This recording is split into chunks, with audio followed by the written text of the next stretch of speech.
Agora é só semestre que vem. Vamos encerrar vendo o livro de Juízes. Juízes não, perdão, Josué. Já estou adiantando as coisas. O meu professor, muito bom por sinal, de Antigo Testamento, conseguiu dar esse estudo em uma única aula. E eu vou tentar fazer a mesma coisa. Vamos tentar abranger o livro de Josué no breve momento que temos aqui. Deixem a Bíblia aberta em Josué, a gente vai ir vendo alguns versículos, alguns textos específicos. Bom, o Senhor assim fale conosco através desse estudo. O nome do livro, Josué, nos dá a pista de quem é o seu autor. Quem é o seu autor? Josué. E Josué é o personagem principal aqui neste livro? O que vocês acham? Sim, não, depende, aparentemente sim. Eu diria que não. O personagem principal desse livro ainda é Deus. Josué, ele aparece como o principal responsável por ser o líder do povo e por quem Deus vai comunicar as suas vontades para o povo. De modo semelhante ao que foi com Moisés. E Josué, alguém sabe o que significa o nome Josué? Alguém já leu sobre isso? Já pesquisou? Josué significa o Senhor salva. Quem é o outro personagem bíblico que o nome significa o Senhor salva? Jesus, exatamente. Mas antes de chegar lá, de falar de Jesus, vamos entender que a nossa Bíblia, Josué, está localizado no primeiro dos livros chamados históricos. O que eu quero dizer? Todo mundo sabe que os primeiros 5 livros da Bíblia são os livros de Moisés, chamado de Pentateuco. Penta porque são 5 livros. E a seguir começa a seção de históricos da Bíblia. Não sei se vocês repararam, mas a Bíblia não está distribuída nem por ordem cronológica, nem por ordem alfabética. E para quem não pesquisa ou não procura saber o porquê dos livros estarem nessa ordem, fica realmente um pouco confuso entender. Mas é basicamente agrupamento por estilo literário. Então a gente tem primeiro o Pentateuco, depois nós temos os livros históricos que começam de Josué e vão aí até Segunda Reis, se eu não me engano. Segunda Reis? Segunda Reis. Ou é Crônicas? Crônicas, né? Segunda Crônicas. Isso. É Samuel, Reis e Crônicas. É isso aí. Porém, na Bíblia hebraica, esse livro está organizado de forma diferente. Ele está no que é chamado de Neviim, que são os profetas, mais especificamente os profetas anteriores. A Bíblia hebraica é separada na Torá, nos Ketuvins e nos Neviins. São Moisés e a lei, os profetas e os escritos. É basicamente isso. Aquilo que Jesus vai dizer lá no Novo Testamento. Enfim, para os judeus, Josué ele não era só um relato histórico. E por isso que ele está nos profetas. Porque para os judeus, Josué também é uma mensagem profética do cumprimento da promessa de Deus a Abraão de herdar a terra, mas também numa mensagem profética de que o povo de Israel iria ainda herdar toda aquela terra de forma que não foi possível no tempo de Josué. Então Josué ele está aqui numa posição até que estratégica na nossa Bíblia, porque ele serve de ponte entre Deuteronômio e Juízes. Ele vai ligar o Pentateuco, que são os 5 primeiros livros, com os eventos históricos de finalmente entrar na terra, possuir a terra, com o que acontecerá depois que o povo já está nessa terra. E com os eventos históricos, que o povo finalmente entra e começa a possuir a terra, a gente vai começar a ver alguns problemas que vão dar indícios no ápice da rebeldia do povo lá no exílio babilônico. Uma coisa que a gente nota quando a gente está vendo o livro de Josué, e aqui vai entrar uma parte um pouquinho mais densa, e eu quero passar um pouco mais rápido para não ficar tão maçante, é que Josué, na maior parte do seu conteúdo, ele de fato parece ter sido escrito por Josué, como atesta, Mas a gente nota algumas edições posteriores, não que sejam acréscimos à palavra de Deus, mas que, por exemplo, trazem textos como tal coisa acontecia até o dia de hoje, ou, como aconteceu no caso de Moisés, a narrativa da morte de Josué. Segue-se então que alguém posterior a Josué narrou os acontecimentos logo após a sua morte e, em certa medida, reuniu todas esses escritos de Josué e os organizou para que então fosse confirmada dentro do cânon do Antigo Testamento. Isso é importante a gente dizer para a gente não achar que a Bíblia ela é inerrante apenas na pena do autor, mas a providência de Deus também foi inerrante em preservar esse texto que chegou até nós. Então Deus inspirou o ser humano na sua redação do Novo Testamento e do Antigo Testamento, a ponto de que não havia erros na redação do Antigo Testamento, e Deus usou pessoas ao longo da história para transmitir essa mensagem, para que ela chegasse até nós da forma que Deus queria que ela fosse entregue até nós. Então nós temos narrativas que insinuam, por exemplo, que até o dia de hoje era praticado tal coisa, lá no capítulo 4, 5, 7 e 8. E nós temos o registro da morte de Josué. Temos duas distinções quando se refere a Josué, muito distintas, no sentido de que, no começo do livro, claramente dá para perceber uma autoria de Josué, quando no final, ali perto do relato de sua morte, nós vemos alguém se referindo a Josué quase que como em terceira pessoa. Veja, Josué 1, versículo 1. Josué é descrito como... Achem aí. Josué 1, versículo 1. Qual é o título que é atribuído a Josué? Servo... Como? Isso. Lê o versículo 1 inteiro, por favor.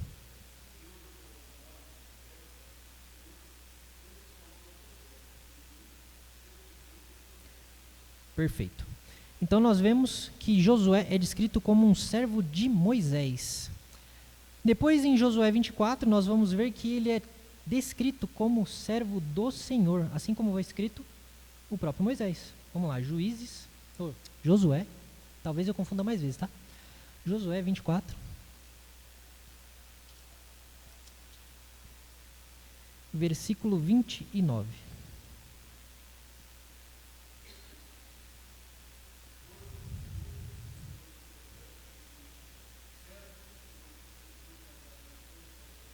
Percebe como há até uma certa, parece que uma mudança de pessoa. Josué, filho de Num. Ou seja, é a mesma forma que Moisés, por exemplo, se usava para escrever sobre outras pessoas, como o caso de Abraão, nós vemos aqui no final no relato de Josué. O que isso tem a ver para nós? De novo, isso é importante a gente ter em mente. Senão a gente pode cair em sutilezas que muitos ateus, agnósticos ou pessoas que desafiam a autoridade das Escrituras jogam sobre nós, que é o texto foi cuidadosamente preservado. Não só houve inspiração na escrita, como na preservação desse texto e na transmissão desse texto. Lembrando que antes de Moisés ou qualquer outro autor escrever o seu texto, aquilo era passado de geração em geração.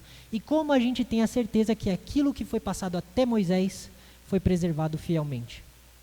Soberania e providência de Deus. Deus graciosamente e soberanamente preservou a sua palavra pura e perfeita ao longo da transmissão durante toda essa história. Essa é a parte mais importante que eu queria trazer nessa introdução ao livro de Josué.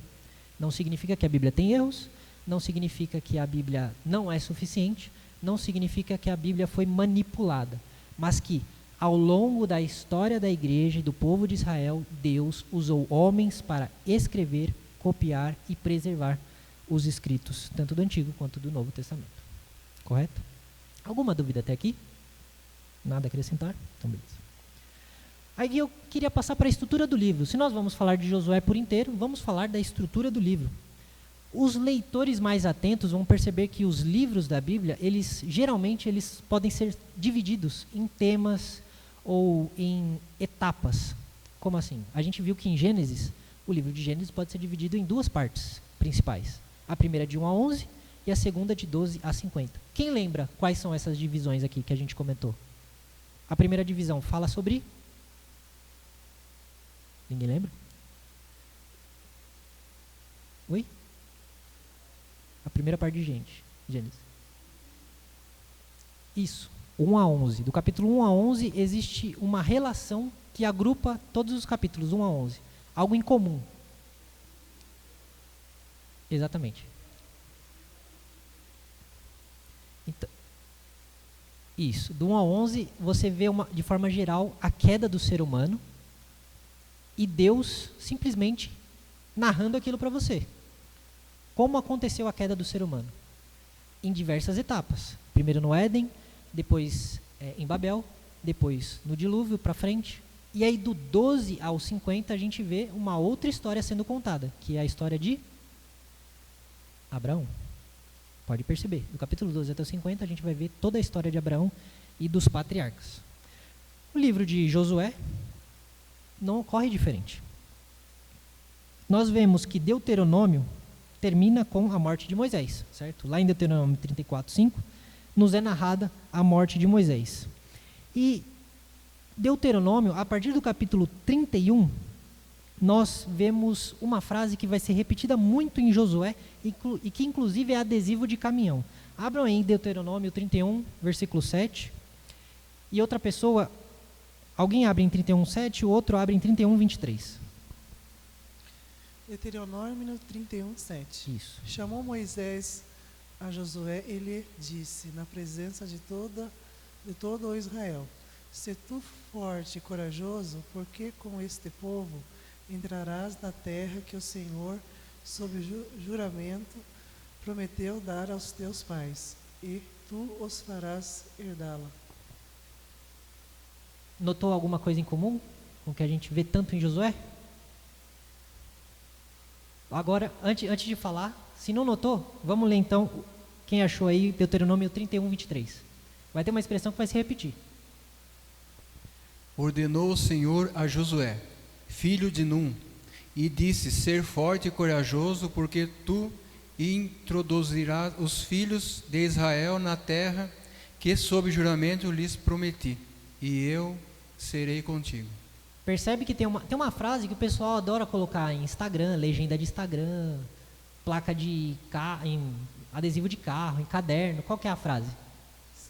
Ser forte e corajoso. E é onde a gente vai ver isso? Josué 1:6. Olha só, versículo 6. Seja forte e corajoso. Versículo 7. Tão somente seja forte e muito corajoso. Versículo 9. Não foi isso que eu te ordenei? Seja forte e corajoso. E versículo 18. Deixa eu ver aqui. Tão somente seja forte e corajoso.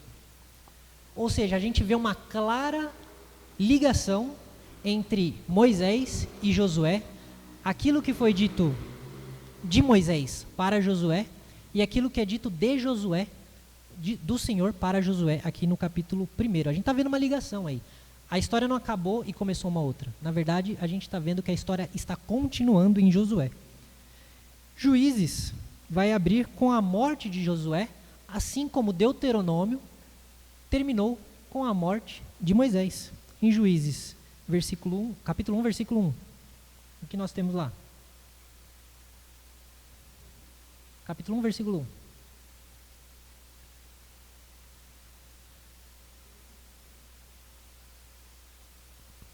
Juízes 1, capítulo 1. Depois da morte de Josué, os filhos de Israel consultaram o Senhor, dizendo: Quem entre vós primeiro subirás ao cananeus para pelejar contra eles? Percebe a ligação? Esse é o começo de Juízes. O começo de Josué foi como? Depois que Moisés, servo do Senhor, morreu, o Senhor falou a Josué. Então nós temos uma clara ligação entre Josué e Moisés. Uma ponte muito clara estabelecida entre Deuteronômio e Juízes, e essa ponte se chama Josué. E aí dos capítulos 1 a 12, o que nós temos? Nós temos os relatos da conquista militar da terra, os sucessos e os fracassos do povo, e vemos Deus lutando por Israel e fazendo possuir a terra prometida. Depois disso, nós vemos não só o povo possuindo essa terra, como ele se espalhando por essa terra de forma muito rápida. Depois dos capítulos 13 a 22, nós temos o desfrutar dessa conquista. Aí nós passamos a ter mais listas, organização, distribuição de terra, essas coisas. E do 23 ao 24, o complemento da narrativa, uma renovação da aliança, da mesmíssima forma que aconteceu com o final de Deuteronômio. Assim como foi em Deuteronômio que Moisés pediu ao povo para seguir a Deus, e o pastor leu esses dias, e Deus pede obediência e lista as bênçãos. Depois ele fala as maldições que acontecem se a obediência não vier. Com Josué vai acontecer a mesma coisa. Nos capítulos 23 a 24, nós vamos ver Josué de novo renovando a aliança com o povo, dizendo, se vocês seguirem ao Senhor, vocês vão ser abençoados, vão se multiplicar, etc, etc. Mas, se vocês não seguirem, vocês serão o quê? Dispersados, destruídos, abalados, enfim. Inclusive é daí que tem a famosa, outro slogan, de caminhão, que é eu e minha casa, porém, serviremos ao Senhor. É Josué discursando, escolham quem vocês querem servir, se a Deus ou se aos deuses dessa terra. E aí ele disse, eu, porém, e minha casa, serviremos ao Senhor. Qual era a missão de Josué? O trecho-chave para entender a missão de Josué é o que nós vemos no capítulo 1, versículos 6 a 9. Ser forte e corajoso, porque ele faria aquele povo entrar e herdar a terra que, sob juramento, Deus prometeu dar aos pais deles. A missão, então, não era apenas militar. Por quê? Porque Deus não parou aí. Versículo 7, Deus vai dizer de novo, seja forte e corajoso, para que você tenha o cuidado de fazer segundo toda a lei que o meu servo Moisés lhe ordenou. E ele vai dizer, não se desvie nem para a esquerda, nem para a direita, para que seja bem sucedido para onde você andar. E ele vai falar no verso 8, não cesse de falar desse livro da lei, pelo contrário, medite nele dia e noite, para que você tenha o cuidado de fazer segundo o que nele está escrito.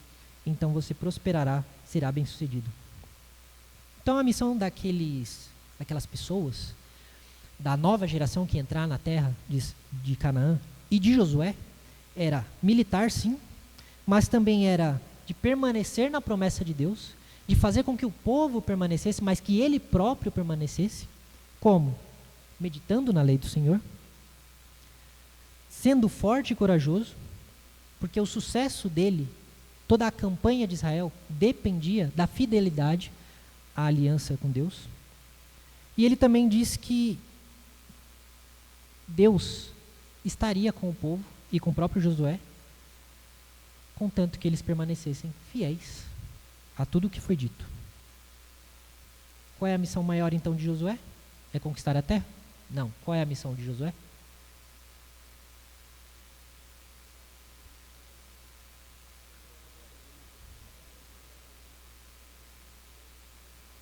Exatamente. A missão do povo é permanecer fiel. Ser fiel à aliança. Mas então, temos o cenário da conquista do povo, da missão do povo. Agora vamos ver a continuidade, porque Josué entrou, o povo entrou, eles conquistaram, a muralha de Jericó caiu, eles foram lá com Josué lutar em Jericó, as muralhas ruíram, eles entraram, e aí o que aconteceu depois?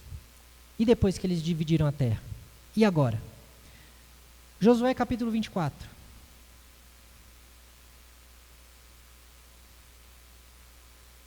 Versículos 14 e 15. Um exato espelho do que foi dito por Moisés em Deuteronômio. Quem achar pode ler para a gente. Josué 24, 14 e 15. Agora, pois, temei ao Senhor e servi-o com integridade e com fidelidade.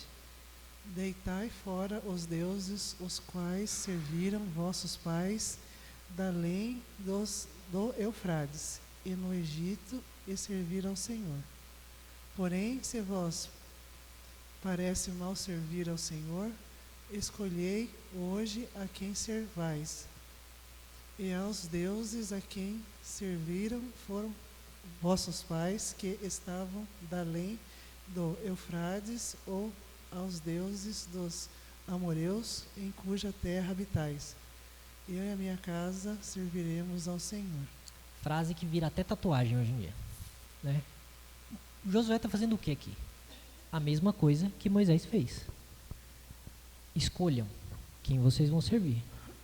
Se é Deus ou se são os deuses que seus pais serviram.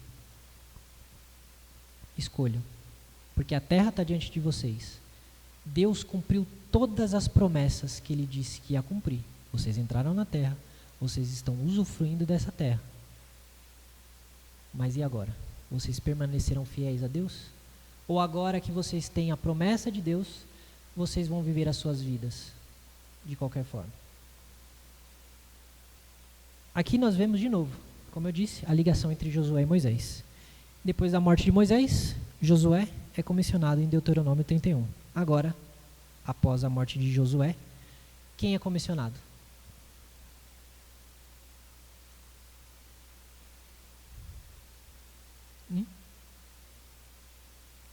Não. Ninguém. Embora a gente tenha uma clara ligação entre Josué e Moisés, tanto na estrutura do começo e do final do livro, nós temos uma clara ruptura entre os dois. Quando Moisés está para morrer, ele cuida para que haja um sucessor, para que guie o povo. Só que quando Josué está para morrer, ninguém se preocupa com isso. Aparentemente nem o próprio Josué. Porque nós vamos ver que não houve alguém que tomou o bastão, assim como Josué havia feito com Moisés. Não houve. E isso vai justamente introduzir a transição para o livro de Juízes, que não é o nosso foco hoje. Mas é importante a gente dizer, já, a partir de agora, que essa nota de rodapé, essa falta de sucessão entre Josué e alguém, trouxe consequências muito graves ao povo de Israel, que vão se desenrolar ao longo do livro de Juízes. Vamos tratar desses problemas agora. Alguém sabe qual é a frase mais marcante do livro de Juízes? Ou uma das?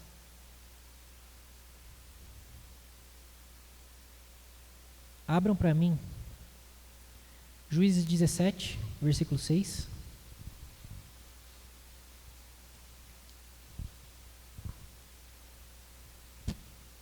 Naqueles dias não havia rei em Israel, cada qual fazia o que achava mais reto.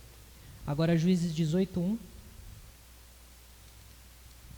Naqueles dias não havia rei em Israel, e a tribo dos danitas buscava para si herança em que habitar, porquanto até aquele dia entre as tribos de Israel não lhe havia caído por sorte a herança. Agora Juízes 19, versículo 1. Naqueles dias em que não havia rei em Israel, houve um homem levita que, peregrinando nos longes da região montanhosa de Efraim, tomou para si uma concubina de Belém de Judá. E por fim, Juízes 21, 25. Último versículo do livro. Naqueles dias não havia rei em Israel, cada um fazia o que achava mais reto. Percebem o problema? Não houve sucessão de Josué. E o que acabou acontecendo? Cada um fazia o quê? O que achava mais certo. Por quê? Porque nós não temos um líder. Se eu não tenho um líder, quem é que vai ser o líder? Eu. E por conta disso, essa frase ela começa a aparecer no capítulo 17 e ela vai aumentando até culminar no capítulo 19, com o ápice do capítulo 21. Vocês lembram o que acontece no capítulo 19? É a pior narrativa entre o povo de Israel no Antigo Testamento. Um levita que era dono de uma concubina, o que acontece com essa concubina, com esse levita? Você lembra, pastor? Sim, ela foi abusada, né? E aí ele despedaçou essa concubina e distribuiu as partes entre as tribos de Israel, convocando-as à guerra contra a tribo que fez isso. E olha só que curioso. Da mesma forma que nós falamos de um possível editor do livro de Josué, que usou e fez uma ponte muito boa entre Josué e Juízes, nós vemos um trabalho, possivelmente de alguém que escreveu também Crônicas, ou quem escreveu Samuel, fazendo uma ligação entre Saul e Davi. O que eu quero dizer com isso? Eu vou guardar essa para o futuro, mas só dar uma passada. Qual era a tribo de que vinha Saul? Qual era a tribo de Saul? Alguém sabe? Benjamim. E a tribo de Davi? Todo mundo sabe. Judá. Esse levita, com a sua concubina, estava fora da sua terra, porque os levitas não tinham terra, certo? Então ele estava caminhando. Esse levita, quando ele percebe que a noite está chegando e vai começar a ficar perigoso, ele está perto de uma cidade de Benjamim. E o que ele fala sobre Benjamim? Ele fala, não vamos ficar aqui, porque aqui é perigoso. Vamos até uma cidade que seja mais perto de Judá. E aí ele tenta caminhar mais uma distância. Lá naquela outra, aliás, ele tenta caminhar mais uma distância, mas ele não chega em uma cidade de Judá. Ele termina uma cidade ainda na tribo de Benjamim. E é nessa cidade, tribo de Benjamim, onde essa atrocidade acontece com esse levita.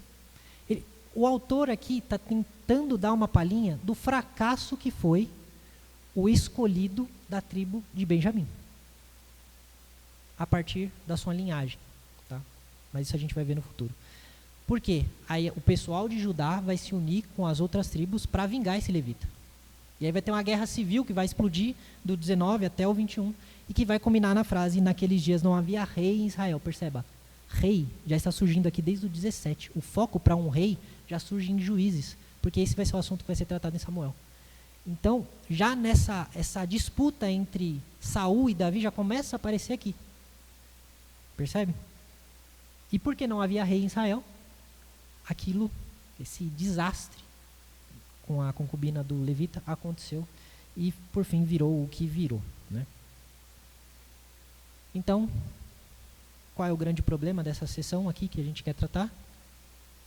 Não podemos ficar sem uma liderança instituída por Deus. Porque já sabemos, desde Gênesis, o que acontece com o ser humano, quando ele é deixado para viver as suas próprias escolhas, do seu próprio jeito, do jeito que ele achar o mais certo. Alguma dúvida? Alguma sugestão, acréscimo? Não? Então Deus nos é apresentado nesse livro como um Deus que exige submissão à sua lei. Porque desde o Sinai fica claro que Deus não tolera desobediência. A lei que é dada por Moisés vai revelar o caráter de Deus e junto a ela vai ser dada a exigência de cumprir essa lei. A missão de Josué, assim como de Moisés, foi fazer o povo obedecer à lei durante o momento em que ele esteve vivo. A santidade de Deus exigiu a posse da terra, exige que a posse da terra não seja apenas uma posse cheia de farra, de qualquer forma, de qualquer jeito, mas uma posse desfrutando de fidelidade para com Deus. Deus vai propor uma obediência ou a rebeldia, e junto com a obediência ou a rebeldia ele vai trazer ou as bênçãos ou as maldições que acompanham essa obediência. Mas a pergunta que fica é, tá, Deus é bom, Deus é misericordioso.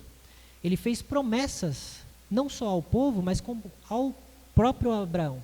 Se o povo estava entrando na terra é porque Deus prometeu a Abraão. Mas e a terra? A promessa da terra é incondicional, assim como foi a promessa a Abraão? Porque, veja, Deus prometeu dar aquela terra à descendência de Abraão, mas muitos foram infiéis e não entraram na terra. Porém, Deus cumpriu a promessa e, de fato, deu uma terra aos descendentes de Abraão. Dar a terra era incondicional. Quem iria entrar na terra? Aparentemente não. Como a gente entende isso? A entrada na terra foi pela graça. Note que nenhum israelita entrou na terra porque mereceu, mas porque Deus firmou a sua aliança com eles. E Deus não deu tempo deles se rebelarem de novo para eles entrarem. Ele deixou para fazer a renovação da aliança às portas de Jericó. Porque claramente, se ele fizesse antes, o povo ia se desviar. Então, a entrada foi por graça, como sempre foi. Mas a permanência naquela terra, aí já não. Veja só, Josué 23, 11 a 13, diz que aquele povo deveria se empenhar em amar a Deus, porque se eles se desviassem dele e se apegassem ao que resta das nações que ainda estavam entre eles, e se unirem com elas por meio de casamentos, e se misturarem com elas e elas com eles, aí ele diz, saibam com certeza que o Senhor, o seu Deus, não expulsará mais essas nações diante de vocês. Pelo contrário, elas serão um laço e uma rede para vocês, e açoites nas costas e espinhos nos olhos, até que vocês desapareçam dessa boa terra que o Senhor Deus lhe deu. Ou seja, permanecer na terra estava intimamente ligado à fidelidade do povo a Deus. Inclusive, o povo, ao se juntar ou ao se casar com pessoas que não professavam a mesma fé que eles, poderiam estar incorrendo nas maldições de Deus. E qual era uma das maldições? Ser exilado daquela terra. Então, Deus permite que certas nações fiquem ali, e nós vemos que Josué não terminou de conquistar toda a terra, porque ficaram algumas pessoas. Primeiro, para provar a fidelidade de Israel, depois para evitar o orgulho ou a autossuficiência, como se eles tivessem conseguido conquistar a terra pelo próprio esforço, e também para cumprir o plano de redenção no tempo certo. Nós já temos um pequeno spoiler aqui do que levará o povo ao exílio lá na Babilônia e na Assíria. Essa dinâmica aqui entre ser fiel e obedecer, senão o povo vai expulsar, ela vai seguir toda a narrativa dos livros históricos, desde Josué até 2 Crônicas. Para concluir, então o livro de Josué é mais do que uma narrativa de conquistas militares. Ele é um testemunho teológico de fidelidade de Deus, da santidade exigida ao seu povo e da conexão profunda com a lei de Deus, que é dada por Moisés. Israel é uma união e aparece como sendo a união das 12 tribos. Tanto é que a tribo de Ruben e meia tribo de Manassés pede para ficar antes de atravessar o Jordão para conquistar a terra, mas eles só voltam para a Cisjordânia, que é a metade de lá, para pegar a terra que é deles, que Deus não havia prometido, mas que eles quiseram aquela terra, só depois que eles terminam de batalhar e conquistar tudo aquilo que Deus havia pedido deles. Josué, nesse livro, é retratado como um novo Moisés, porque conduz o povo de Israel até a terra, renovando a aliança. Porém, Josué sabia, como provavelmente Moisés sabia, que o povo não seria fiel à aliança, e por isso ele dá essas advertências. A teologia de Josué é, então, uma ponte entre a promessa, que aparece no Pentateuco, a posse no livro de Josué, e a luta pela fidelidade e a permanência nela diante do livro de Juízes. Toda essa história vai apontar para o descendente prometido que dará descanso definitivo ao povo. Não vai ser Moisés, não vai ser Josué, não vai ser nenhum rei que o povo vai escolher que trará o descanso para o povo. Esse descanso é dado através de Jesus Cristo. Para finalizar, que aplicações nós podemos tirar? E essa parte aqui é um acréscimo à aula que eu pretendia dar, mas eu acho sempre importante trazer. Primeira coisa que é importante a gente notar quando a gente estiver lendo o livro de Josué: a fé verdadeira vai sempre exigir obediência. Esses dias eu fiz um post nas redes sociais e uma pessoa me comentou que ele não seguia mais a lei, porque ele vivia sobre Cristo, e a lei é coisa do passado. Eu não lembro o que foi exatamente que eu postei, enfim. Por que ele disse isso? Porque existe uma certa ilusão de que o Antigo Testamento, nas palavras de um herege, caducou, ou não é válido mais para nós. Que o Antigo Testamento não precisa mais ser usado, não precisa mais ser lido, levado em conta. Porque é o Antigo Testamento. Jesus agora é a nossa referência. De fato, Jesus é a nossa referência. Mas em nenhum momento Jesus disse: eu aboli a lei, vocês não precisam mais dela. Ou, agora, é do novo para frente, rasguem o seu Antigo Testamento. Em nenhum momento Jesus faz uma ruptura com a lei e os profetas. Pelo contrário, Jesus reafirma a autoridade da lei e dos profetas e diz que veio cumpri-la. E não só veio cumpri-la, como ele diz que céu e terra passarão, mas nenhum, aí ele vai usar uma expressão que a gente pode traduzir por nenhum ponto ou nenhuma vírgula da lei será removida ou passará sem que céus e terra passem antes. Enquanto Cristo não voltar e não restabelecer o novo céu e a nova terra e julgar todas as coisas, enquanto Cristo não restaurar todas as coisas, a lei de Deus ainda está em pleno vigor. A nossa luz está no fato de entendermos que não é a lei que nos salva, é a graça que nos salva, é Deus que nos salva. Mas Paulo vai dizer que a lei é boa. Nós devemos cumprir a lei. Porque se nós não vivemos mais debaixo da lei, então está liberado matar, adulterar, tomar o nome de Deus em vão e tudo aquilo que a lei proíbe. Será que é assim que a gente deve viver? Óbvio que não. Óbvio que não. A diferença está na clareza com que temos agora. Nós entendemos que a lei revela o nosso pecado e a nossa insuficiência em cumpri-la com perfeição. Mas ela está lá, ela precisa ser cumprida. Segunda coisa, o verdadeiro descanso vai estar em Cristo, nosso verdadeiro Josué. Lembra quando eu falei que o nome de Josué também é o nome de Jesus? E de fato é.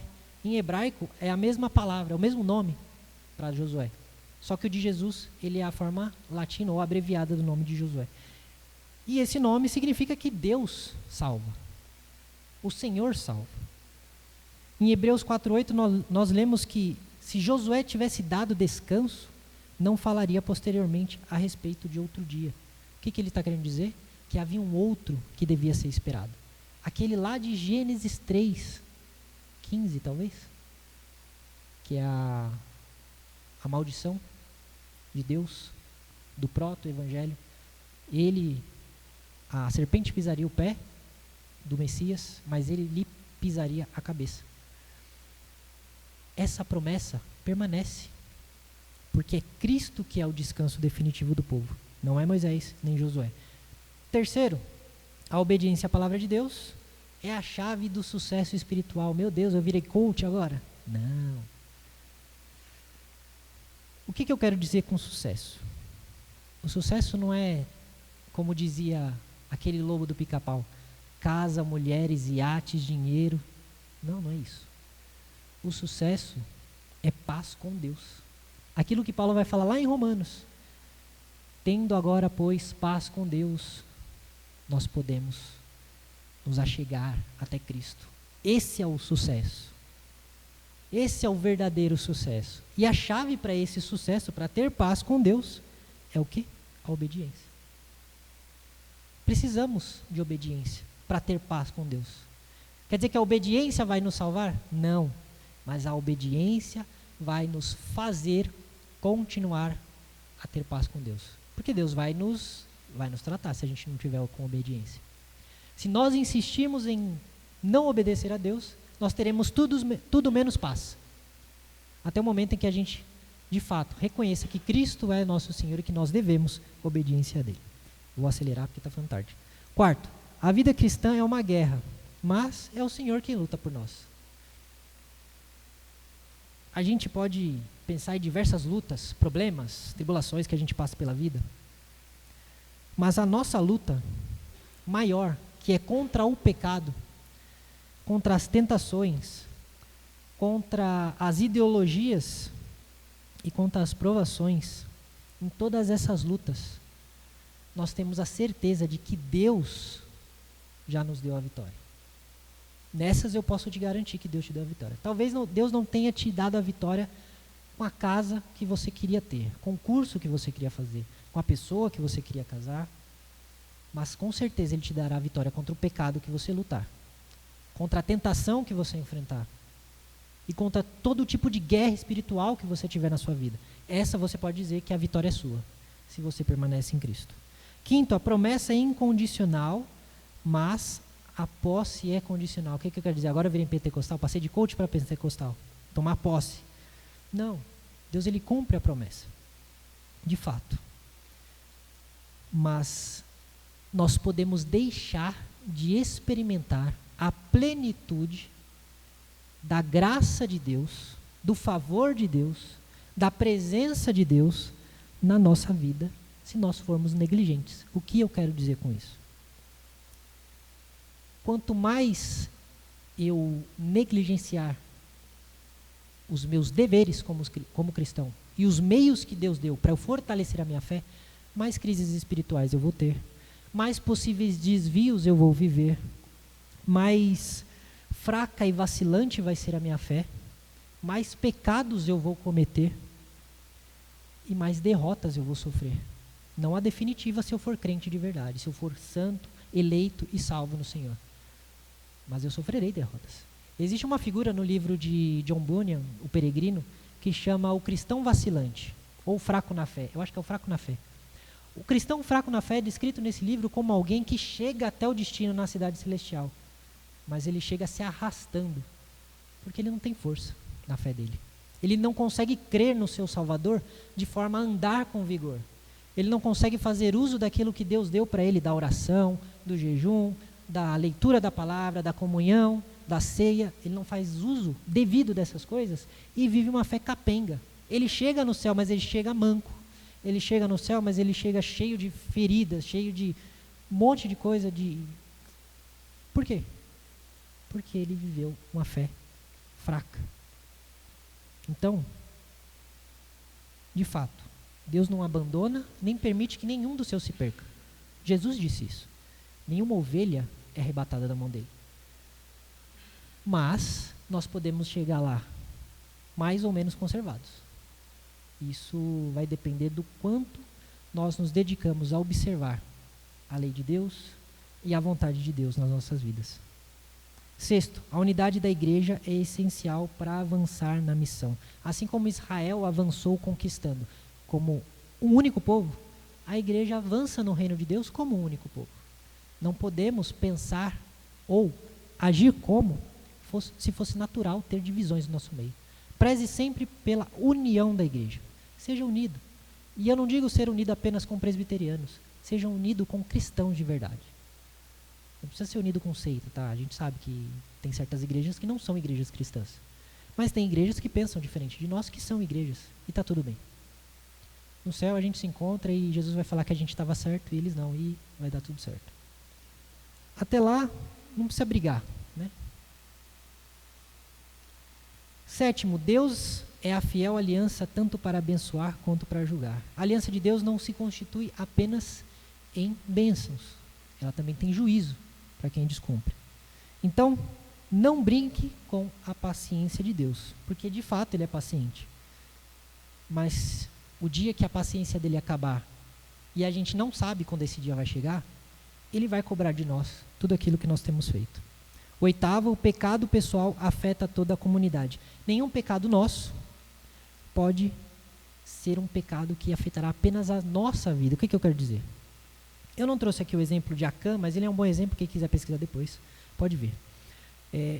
Acã é um exemplo claro de que o pecado de um único homem impactou diversas pessoas. Então o seu pecado não vai afetar só você.